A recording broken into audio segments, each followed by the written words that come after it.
тук се чудих какво трябва да ви кажа, защото в принцип това нещо се организира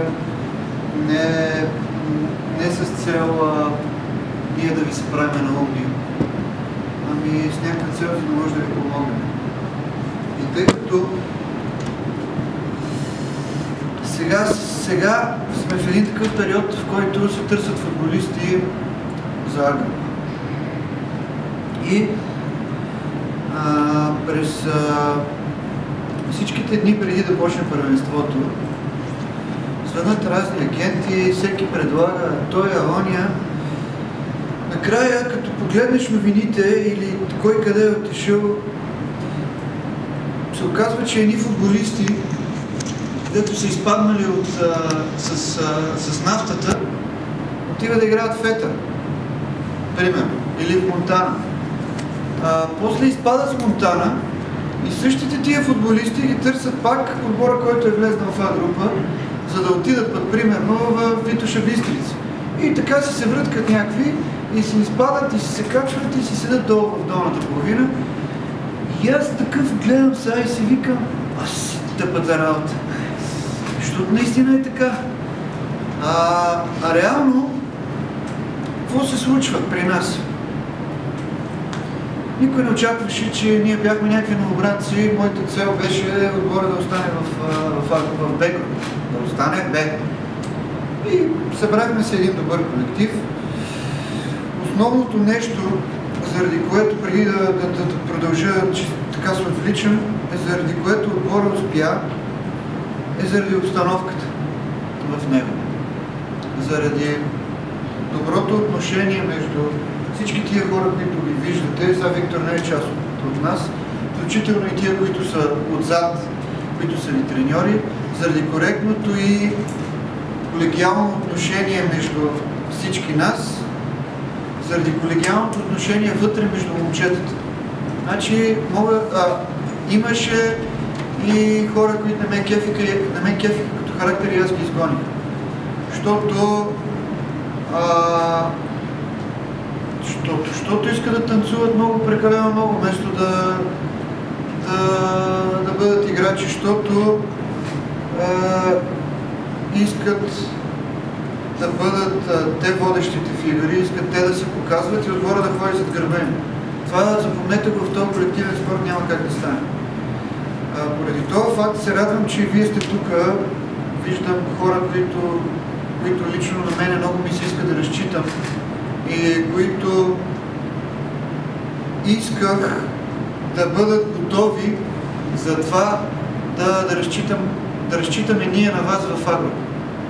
И наистина, казвам ви го съвсем честно тук пред всички вас, най-важното нещо за мене в момента е, ако може да направим така, че вие, които ви виждам тук повечето, да се качите и да играете в Агро.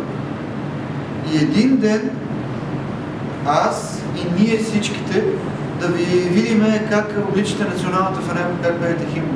Значи един да има такъв, аз ще се чувствам супер горд.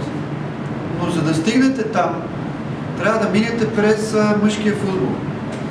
Най-подходящото за вас в случая е да минете през Витоша Бистрица, защото в момента сте част от него.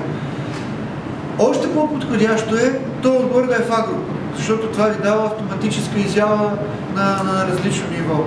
И да ви кажа честно, съм си говорил, тук Росен ми е свидетел, защото само наистина търсим някакви хора и аз трябва да правя някакви компромиси. Сега, за да взема то, и си стискам и си викам, добре бе, що, примерно, не мога да напомпам Терзо. Да намеря някаква помпа, да го напомпам за един матч, да става голям, да го пусна да играе 20 минути и после да си идва пак при вас. Наистина ви казвам, не е само той, понеже ме е пред очите, тук има много такива хора. Един от тях си ти, дето искаш да се отказваш. И когато говорихме тук за Ироската, ви говореше и Виктор, ви говореше за един момент, в който ще ви е много тежък. Тогава има хора, дето се отказват, ама тия, дето са успяли, не са били от тия, да знаете. И той ви го каза, и Стилян, и той включително, и Бербата. Аз си го спомням, този матч с Бербата направиха го накъс. Казвам, вие няма такова мачкане. Виждате, Стилян се справи с рака, нали се сещате само за каква борба става там въпрос. И за какви трудни моменти. Оцелеете ли в тия моменти, няма шанс да падате надолу. Значи там само нагоре се качва. Затова много от вас се отказват точно когато има такива моменти. И затова е основният повод, който беше на мене, който ме мотивира да ви събера тук, е да накарам по-малко хора да се отказват, защото много от вас са талантливи, когато има такива моменти. А много от вас ще ги имат. Сега гледам, Бошката тук се е свил и той е един от тях. В момента в неговия случай е същия. Бил е в един отбор, по-голям е, става качамак, трябва да отиде в друг, той е свикнал с един колектив. Тук и реално ние какво коментираме, за да се опитам аз да го дикна по някакъв начин, ще те извикаме да тренираш нас, за да усетиш обстановката. Обаче, брат, момента си е в тебе, ти трябва да се оправиш с него. Имаш ли колебания, дали да се отказваш или че това оставаш? Ясно е, че ще имаш трудни моменти. Не си мислете, че няма да имате тежки раздели в живота си. С гаджета, с всичко. Това са супер гадни моменти. Обаче спрете ли, тогава паднете ли долу, няма шанс да продължите напред. Същото и с футбола. И това са ви... Тия неща всичките са изпитания отгоре. Не знам как го наричате. Господ ли е? Има една теория, че се казва цялото. Че във всяко нещо има енергия. Примерно имаше една такава притча за камъка, дето камъка се чуя какво става вътре в него. Тъй като понеже аз се интересувам за такива неща, малко по-сложни неща, физика, квантова физика, оказва се, че всичко е движение, дори молекулите се движат, което означава, че и камъка е движение, но ние не го виждаме. Там, колкото по-бавно движение, толкова по-твърда е самата материя. Колкото по-бързо движение, толкова по-мека е материята между молекулите.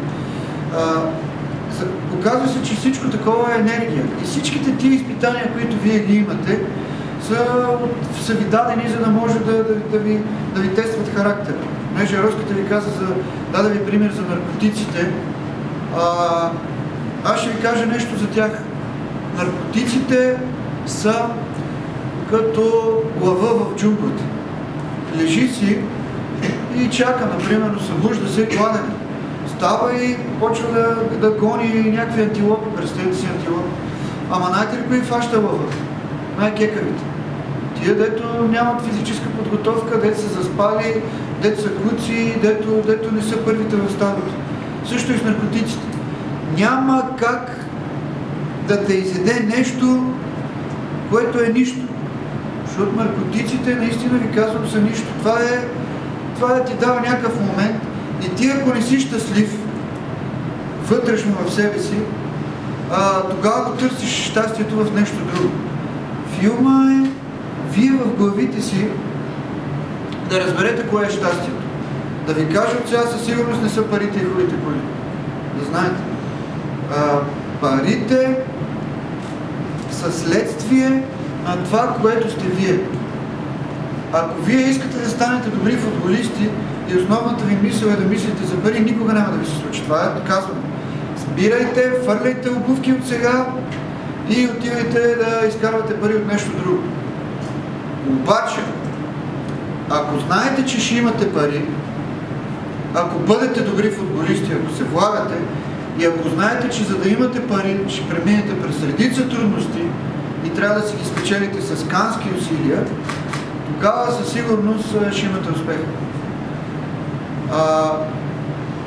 Основната ми мисия, пак ще завърша, защото да не ви бъгвам тук да седите и да заспивате, основната ми мисия на мен в този отбор е да ви видя как всичките, които сте тук, сте част от първия отбор. Защото не ми се иска да се взимат хора, аз да хода, да се моля на този клуб, да взема някакъв, който ще е като някакъв като вас. Ама този, който идва оттам, няма да е запознат с изискванията, които вие сте израснали с тях, защото аз контактувам с всички треньори. И супер ме впечатли 2002, когато дойдохте, когато си говорихме и ви виждам, че знаете много неща.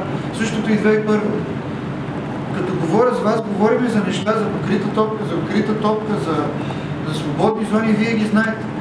Да ви кажа честно, идват хора в мъжете и той не знае как да спре топката. Наистина, оставали сме да правим технически тренировки. Идват хора в мъжете, не знаят какво открита и покрита топка.